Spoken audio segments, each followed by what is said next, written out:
So I want to start with a little story of why I was so outraged and irritated about the panic that the media has brought to us, because it wasn't a panic before. It was more about impeachment before. Now it's now it's all changed. It's all about how Trump's doing this and Trump's doing that and Orange Man bad. Well, Orange Man bad because he said the same thing that we said 2 months ago. Well, here's my issue. I went to the store and they're sanitizing every cart after you've already touched it and on your way into the store. Seems kind of stupid, in my opinion. They should be sanitizing it the moment it gets parked into the little parking cart stall thingy, because random people coming off the street come grab a cart and then you sanitize it. Defeats the purpose, man. If they already had it, they just put it on the cart and then you disinfect it and they put it back on the cart. And then they leave and come back and then somebody else grabs it. You're kind of missing the chain there, you little pricks. And needless to say, they put this on my cart, right? And then my hands started itching. And then I started having problems breathing. It just so happens that I have acute allergies. I'm allergic to everything. I live in Texas, and right now, the only thing I'm not allergic to is easier to tell you. The Texas pine. That's literally it. Every other tree, plant, grass, weed, whatever the fuck grows, I'm allergic to. Well, when I spread this shit on there, my wife went up and took a picture of the ingredients. Just so happens 3 of those ingredients are not disinfectant. One of them was like aloe and a couple other things for smell. I'm allergic to them. So this guy just rubbed a bunch of shit on the cart that I'm allergic to, and I have acute allergies. Well, the panic just put my life at risk.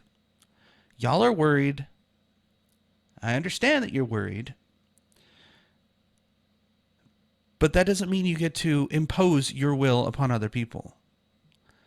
If somebody's going to go out and give you the plague, they're going to go out and give you the plague. It is what it is. There's a meme going around where the guy that does it, there's this lady that sneezes at a bus stop. The guy pulls out a gun and shoots her, and then they spray Lysol on everyone and everything. And then go back to their regular daily duties while this person's bleeding out and dying from a gunshot wound. You'd understand if you were in Texas. Anyways, I started thinking about, it's just 4%. You guys need to fucking calm down. 4%. And then it's like, wait a minute. Am I being a dick here? Is 4% a lot?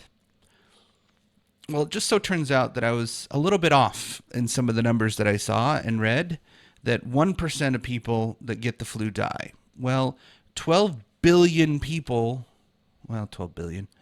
I think it was last year, 2 billion people got the flu or something like that. A good amount of people. And the numbers that died were less than a million. So it's actually 0.1%, not 1%. Why does this matter? Ratios. Ironically, it was my daughter's homework that brought this to my attention, that I was doing my math stupidly. There's an understanding here that I'm not a mathematician. I work in IT, but I don't do that much math. Weird, right? Anyways, I started thinking about it. How much of a dick am I actually being with this? I understand that I don't want you putting shit on my cart. I disinfect myself. Thank you very much. I don't need your fucking help. But at the same time, I'm like a small minority, a 1%, a 2% of the population that has really, really bad allergies, that does some weird adverse effects like ADHD, for example. Well, does that mean that they should not disinfect just because of me? No, I don't think so.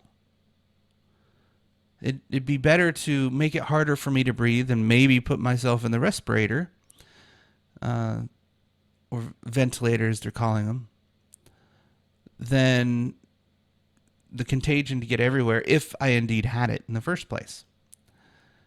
Well,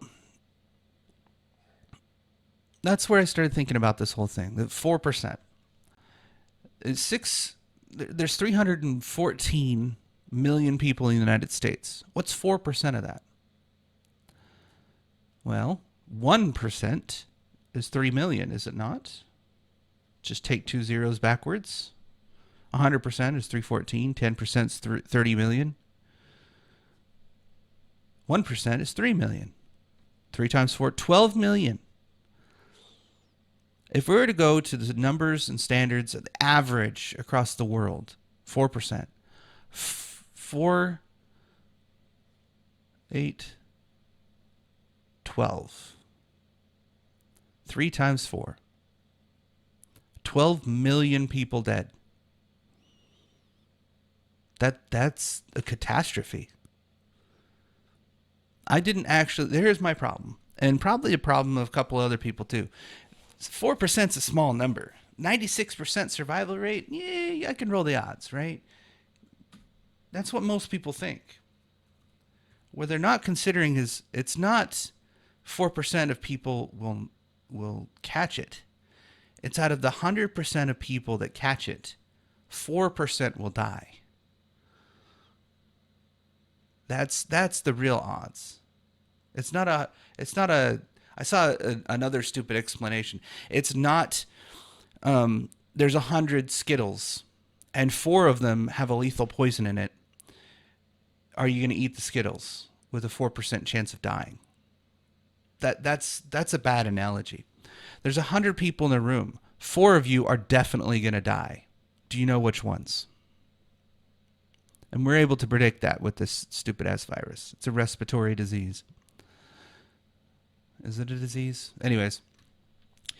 So I was thinking about that maybe in a smaller subset. There's about 7 million people in Houston alone. Texas notwithstanding. Just the city of Houston, where I live. Well, 6 million, well, round it up to 7 million because it's about 6.5. 7 million people. 1% of that, 70,000, times that by 4.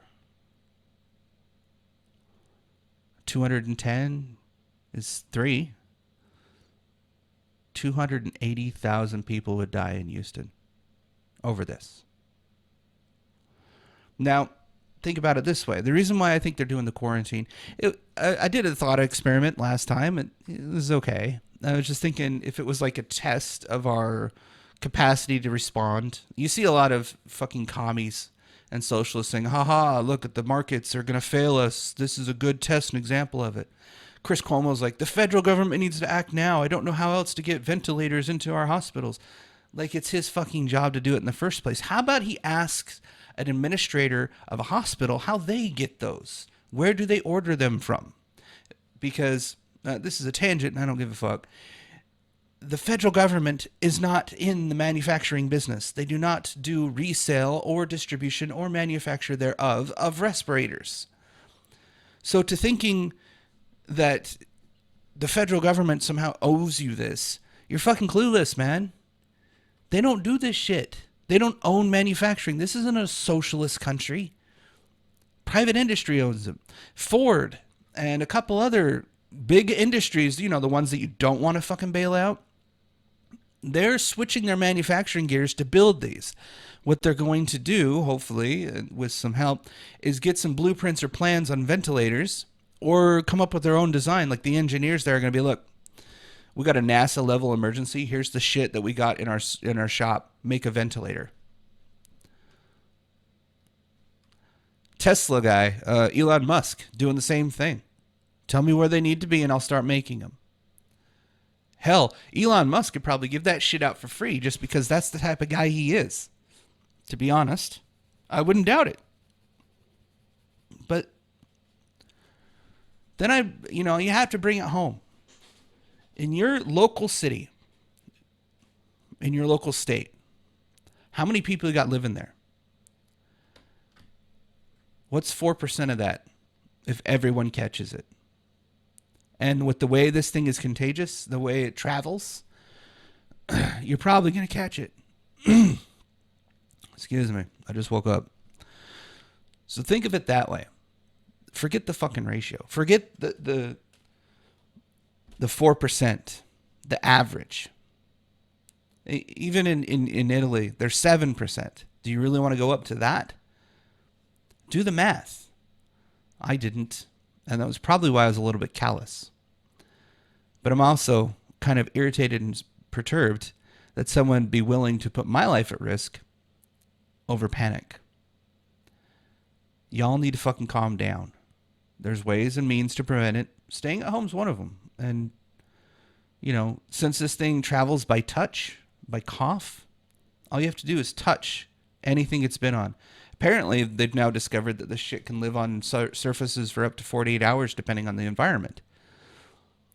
Well, shit, man. 2 days? It can sit there for 2 days? So somebody could touch it, and a day and a half later, you touch it. A day and a half later. Shopping carts, as I was saying. They're fucking up that chain there. But shopping carts. Y'all rush to the store to buy that toilet paper. It might have been on there for 2 days and no one would have known. Think of the mass gatherings that people are still doing in defiance of this unconstitutional... Dude, an executive order from the governor is allowed and enforceable. And if the cops decide to enforce it and it's an executive order, it's a misdemeanor. That's how the law has been written for 200 years-ish. So, anyways, I thought I'd put my own self into perspective because, yes, I was a little bit irritated and outraged, but think about it in those terms that you're putting my life at risk. I'm not cool with that. Well, the same thing goes for those that have the contagion. You're putting other people's lives at risk. I'm not cool with that either. So, happy medium. I may have been irritated, but that's fine. I was also not putting things into perspective. 4% is not a perspective. It's a number. To put it into perspective, take your population and what's 4% of that. And for those that need a calculator, you times it by 0.04. Just thought I'd help you out there. Anyways, if you like this one and maybe the Dem debate or the Dem exit versus walk away was something you watched too, because that one's been not too many people like that analogy or comparison rather, to which I say tough shit. Look, walk away was a better thing than Dem exit any day, and I stand by that. So if you like this one, check it out. I do things once or twice a week. Maybe you like me, maybe you don't. If you don't find me entertaining, tough shit. I don't care. Hope you enjoy my kung fu, though.